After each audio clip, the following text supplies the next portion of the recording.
Dnes vám poviem o fotení s modelkou, ktoré absolútne nešlo podľa očakávaní a ukážem vám aj výsledok tohto fotenia, no zoberiem vás aj na tvorbu kontentu s mojím kamošom, ktorý vám dá užitočnú radu o budovaní osobnej značky. Nenechajte si to uísť, ale najprv...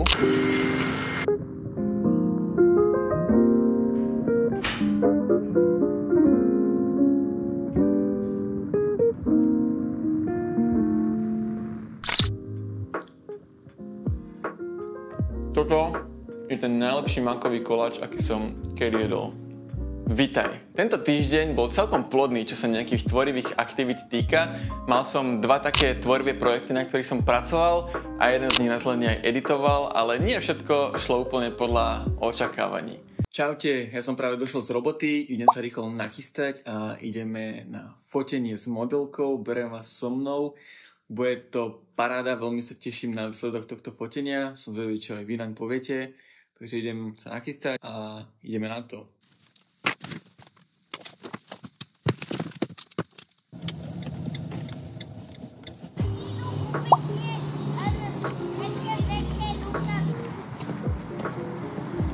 Prvý projekt bolo fotenie s modelkou a toto je ten projekt, ktorý nešiel podľa očakávaní. Malo ísť vlastne o taký hot punk, bright, nevestovský vibe proste z toho. Také pekné, zaujímavé, však ukážem vám potom aj výsledky a celé sme to trošku tak punkovo aj poňali, čo neviem, či bolo zrovna dobre.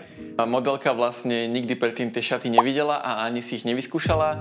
Šaty som mal len od kamoša, díky Andrej by the way, ktorý mi ich daroval, lebo boli poškodené z čistiarne a išli sme proste do toho. Keď sme išli toto fotenie zrealizovať, tak sme zistili, že na šatoch, na zadnej časti chýba na chrbate viazanie. Vynašli sme sa, mali sme kreatívne riešenie, ktoré nám napadlo. No a toto kreatívne riešenie pozostávalo z toho, že som si vlastne vyšnuroval moju šnúrku z topánky, ktorá je už trošku polorozpadnutá sama o sebe, hej, viem, že si musím kúpiť nové tenisky, už na tom pracujem. Takže sme zobrali túto šnúrku a previazali sme ju cez toto viazanie na chrbáte a zaviazali to týmto spôsobom. A nakoniec si myslím, že tie fotky vzhľadom na okolnosti vyšli celkom dobre.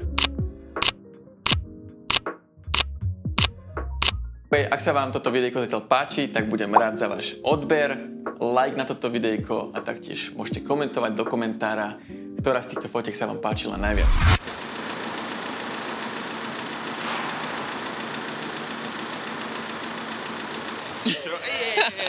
Serus, man. Poj.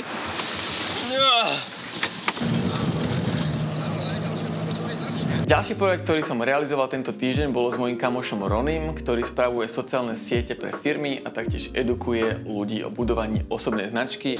What's up? Zdravím z Majkovho vlogu.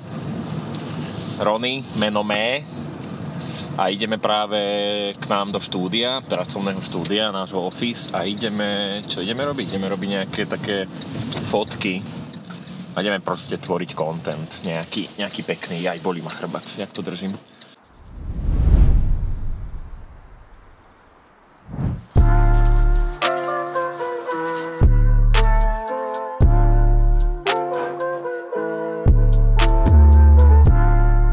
Išlo na fotenie pár fotiek v jeho novom office, pre jeho nejaké osobné projekty, thumbnaily na YouTube a pre jeho prezentáciu na sociálnych sieťach. Samozrejme, že nesmiela chýbať kávička. Rony mal teraz kávičku od Jungle Roastery, fermentovanú s marakujou a bolo to doslova nebičko v papulke. Kávička bola takým základom dňa a mohli sme sa pustiť do fotenia, do ktorého sme sa pustili a zbúchali sme ho za nejakých 45 minút. Myslím si, že fotky vyšli super.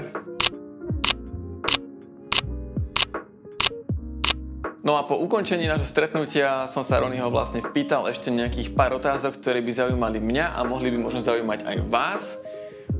Takže tu sú. No Rony, tak čomu sa venuješ? Venujem sa svojej kreatívnej agentúre, ktorá má úlohu tvoriť obsah na sociálne siete, takisto marketing sociálnych sietí. Tvoríme aj nejaké reklamné kampane, videoprodukcie a nejaké dokumentárne projekty.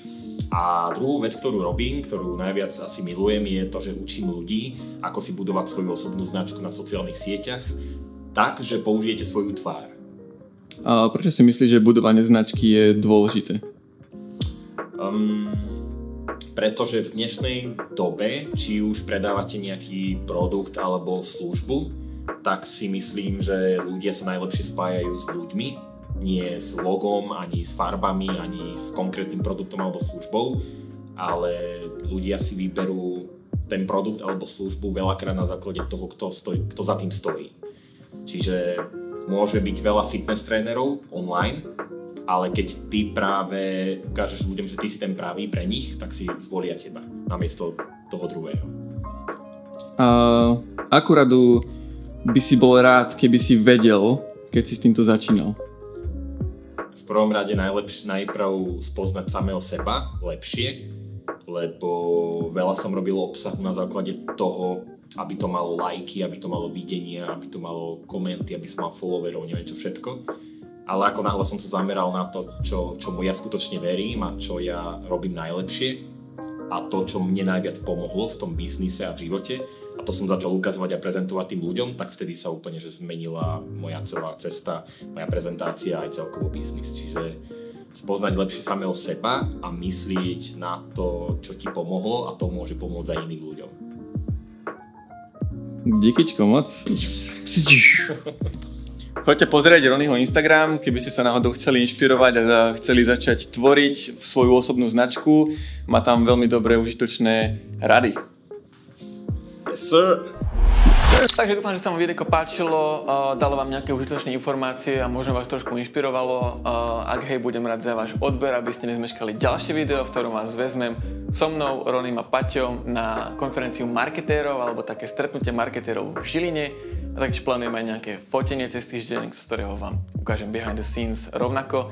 Takže dajte odber, dajte like, dajte koment, ak sa vám fotky páčili. Ak sa vám video páčilo, budem rád a vidíme sa teda pri ďalšom videu. Zatiaľ sa majte, čaute a lúpte sa.